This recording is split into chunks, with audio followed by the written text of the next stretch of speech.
नमस्कार, मैं हूँ प्रशस्ति तिवारी। आप देख रहे हैं दैनिक द टाइम्स न्यूज चैनल। चलते हैं आज की खास खबर की ओर। अखिल भारतीय वैश्य एकता परिषद का सम्मेलन का आयोजन आगामी 8 व 9 नवंबर को कनखल हरिद्वार में होगा, जिसमें केंद्र व राज्य सरकार द्वारा व्यापारी वर्ग के हित में लिए गए निर्णयों पर व्यापारी समाज अपना विचार रखेगा। समाज की राजनीतिक भागीदारी और संगठन को सशक्त बनाने पर विस्तृत चर्चा की गई। सोमवार की शाम को अग्रसेन नगर में आयोजित बैठक में अखिल भारतीय वैश्य एकता परिषद के राष्ट्रीय अध्यक्ष डॉक्टर सुमंत गुप्ता ने बताया कि 8-9 नवंबर को हरिद्वार में आयोजित होने वाले राष्ट्रीय अधिवेशन के लिए सभी पदाधिकारियों को आमंत्रण पत्र भेंट किए गए हैं। अधिवेशन में कई प्रमुख हस्तियों की उपस्थित रहेगी। उन्होंने कहा कि जब तक वैश्य समाज को राजनीतिक प्रतिनिधित्व नहीं मिलेगा, तब तक समाज का उत्थान संभव नहीं है। उन्होंने जोर दिया कि वैश्य समाज की मजबूती के बिना देश और प्रदेश की अर्थव्यवस्था भी सशक्त नहीं हो सकती। अधिवेशन में जीएसटी, समाज में व्याप्त कुरीतियां, देश और प्रदेश की अर्थव्यवस्था में वैश्य समाज का महत्व और राजनीतिक हिस्सेदारी जैसे महत्वपूर्ण विषयों पर चर्चा की जाएगी। इसमें देश और प्रदेश की कार्यकारिणी के सदस्य सहभागिता करेंगे।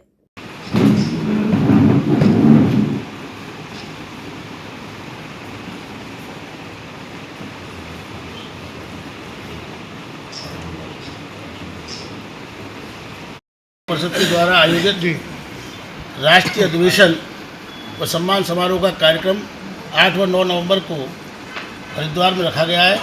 इसके मुख्य अतिथि के रूप में श्री कपिल अग्रवाल उत्तर प्रदेश सरकार में स्वतंत्र प्रभार के राज्य मंत्री हैं और आगरा के पूर्व मेयर और राज्यसभा सदस्य श्री रवि जैन जी वहाँ पर उपस्थित रहेंगे और उत्तर प्रदेश सरकार के पर्यटन मंत्री श्री रविंद्र जायसवाल जी के सानिध्य में ये कार्यक्रम वहाँ पर हो रहा है। अभी हमारे राष्ट्रीय अध्यक्ष जी ने आप सबको सब बताया। उसी परिप्रेक्ष्य में मथुरा से लगभग 200 लोगों की जाने की संभावना है। इसमें करीब 150 लोगों का रजिस्ट्रेशन हो चुका है और मैं सभी अग्रबंधुओं से, सभी वैश्य समाज के लोगों से अनुरोध करूंगा कि इस अधिवेशन में अधिक से अधिक चल करके हमारे राष्ट्रीय अध्यक्ष जी के हाथों को मजबूत करें। धन्यवाद।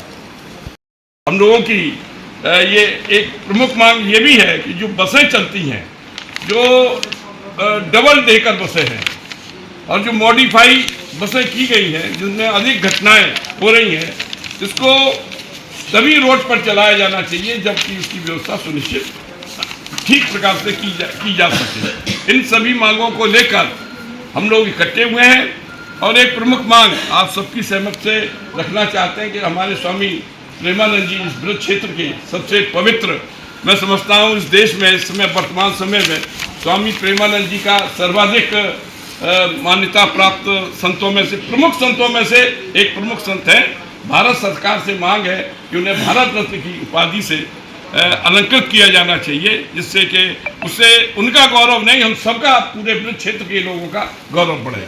धन्यवाद। संसद का राष्ट्रीय अधिवेशन 8 व 9 नवंबर को उत्तराखंड की पवित्र पावन देवतल्य भूमि हरिद्वार की पावन धरती पर गंगा के किनारे श्री परमार्थ ज्ञान मंदिर कनखल में 8 व 9 नवंबर को आयोजित किया गया है। इस राष्ट्रीय अधिवेशन में सामाजिक, राजनीतिक व आर्थिक प्रस्ताव भी पारित हम लोग करने वाले हैं। उत्तर प्रदेश में तथा देश में वैश्य समाज की सर्वाधिक आबादी 20% की आबादी वाला ये बृहद वैश्य समाज, लेकिन राजनीतिक हिस्सेदारी और भागीदारी नगण्य है। इस विषय पर भी हम लोग गहनता से चिंतन और मनन करके प्रमुख रूप से मांग करेंगे कि वैश्य समाज की भी राजनीतिक हिस्सेदारी और भागीदारी बढ़े।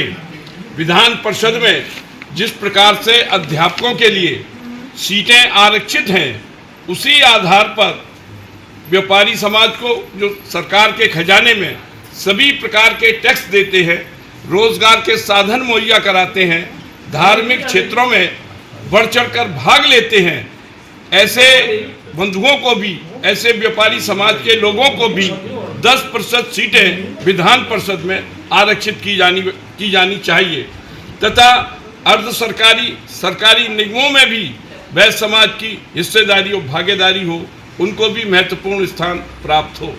इसके साथ ही अभी केंद्र सरकार के द्वारा जीएसटी में 4 स्लैब के स्थान पर 2 स्लैब किए गए। निश्चित रूप से ये व्यापारी समाज के लिए छोटे मध्यम मझोले स्तर का व्यापार और उद्योग चलाने वाले बंधुओं के लिए बहुत ही सुखद और लाभकारी निर्णय केंद्र सरकार के द्वारा लिया गया है। निश्चित रूप से देश के यशस्वी प्रधानमंत्री और वित्त मंत्री बधाई के पात्र हैं। पहले 5% के स्लैब में केवल 45 वस्तुएं थीं, आज वर्तमान में 154 वस्तुएं इसके अंदर समाहित की गई हैं और दैनिक उपभोग की वस्तुएं सम्मिलित होने से इसका लाभ आम उपभोक्ताओं को भी प्राप्त हो रहा है। इसके साथ ही केंद्र सरकार के द्वारा एक महत्वपूर्ण निर्णय और लिया गया है। जो पहले ऑनलाइन गेमिंग होता था, जिसमें समाज के नौजवान बंधुओं के बच्चों का भविष्य अंधकार में था, जो कई परिवार के लोगों के बच्चों ने आत्महत्या करने को मजबूर भी हुए हैं ऑनलाइन गेमिंग के आधार पर। अब उस पर जो केंद्र सरकार ने प्रतिबंध लगाया है, निश्चित रूप से बधाई के पात्र हैं, धन्यवाद के पात्र हैं। इसी आधार पर उत्तर प्रदेश की सरकार ने कई महत्वपूर्ण निर्णय लिए गए हैं।